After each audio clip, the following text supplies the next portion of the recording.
Assalamualaikum warahmatullahi wabarakatuh. Perkenalkan, nama saya Jadu Ardiansa, NIM 043 dari jurusan D4B Teknik Mesin. Di sini saya akan menjelaskan peraturan dan tata kelola K3. Di sini saya sudah membaginya menjadi 3 subbab. Yang pertama, Undang-Undang Nomor 1 Tahun 1970. Yang kedua, Dasar-dasar keselamatan dan kerja. Yang ketiga, sistem manajemen. Bab 1, yang pertama, pengertian tempat kerja.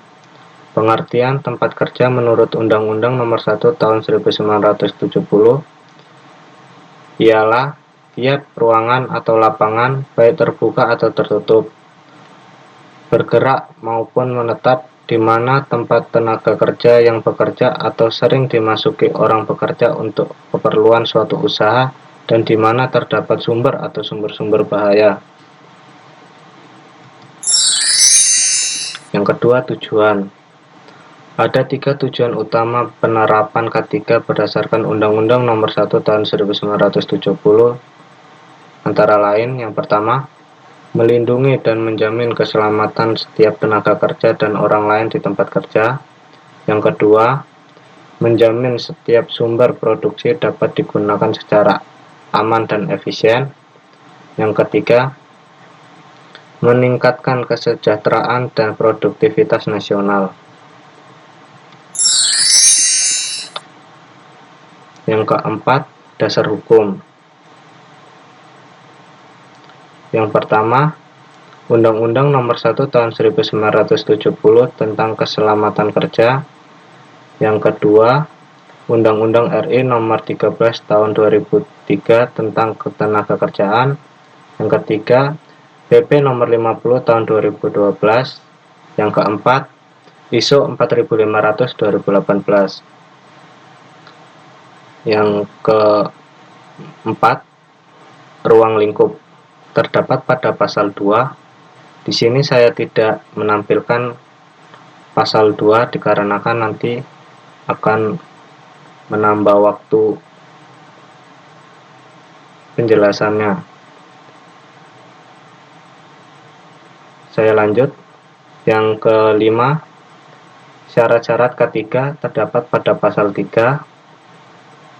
Yang keenam, pengawasan K3 terdapat pada pasal 5. Yang ketujuh, pembinaan K3 terdapat pada pasal 9. Yang kedelapan, ketentuan pelanggaran terdapat pada pasal 10, 11, 12, 13, 14, 15, 16, 17, dan 18. Bab 2. Dasar-dasar keselamatan dan kesehatan kerja K3. Yang pertama, tujuan K3 agar setiap pegawai mendapat jaminan kesehatan dan keselamatan dan kesehatan kerja baik secara fisik, sosial, dan psikologis, agar adanya jaminan atas pemeliharaan dan peningkatan kesehatan gizi pegawai, agar setiap pegawai merasa aman dan terlindungi dalam bekerja. Yang kedua, pengertian. Setiap perusahaan wajib menerapkan keselamatan dan kesehatan kerja K3 dalam kegiatan usahanya. K3 memberikan perlindungan bagi kesehatan dan keselamatan kerja tentang tenaga kerja, yaitu dengan cara mencegah terjadinya kecelakaan dan sakit akibat kerja.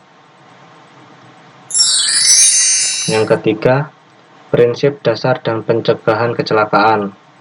Pencegahan kecelakaan adalah ilmu dan seni karena menyangkut masalah sikap dan perilaku manusia, masalah teknik seperti peralatan dan mesin, dan masalah lingkungan. Yang keempat, prinsip dasar pencegahan gangguan kesehatan. Menemukan fakta atau masalah, analisis, pemilihan atau penetapan alternatif atau pemecahan, pelaksanaan, serta pengawasan. Yang kelima, metode pencegahan kecelakaan kerja dan gangguan keselamatan,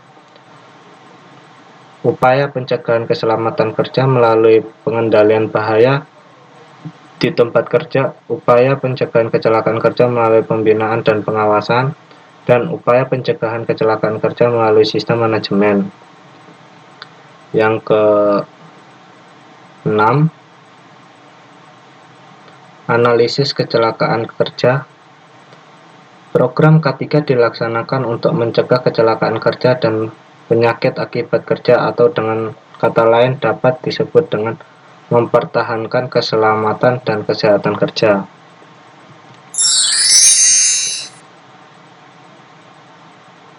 Bab 3. Sistem manajemen K3. Kebijakan K3. Kebijakan K3 merupakan komitmen pimpinan suatu organisasi perusahaan untuk menjamin keselamatan dan kesehatan kerja. Yang kedua, perencanaan K3. Dalam perencanaan K3 haruslah memenuhi terhadap kebijakan yang ditetapkan, yang memuat tujuan, sasaran, dan indikator kinerja. Yang ketiga, pelaksanaan K3.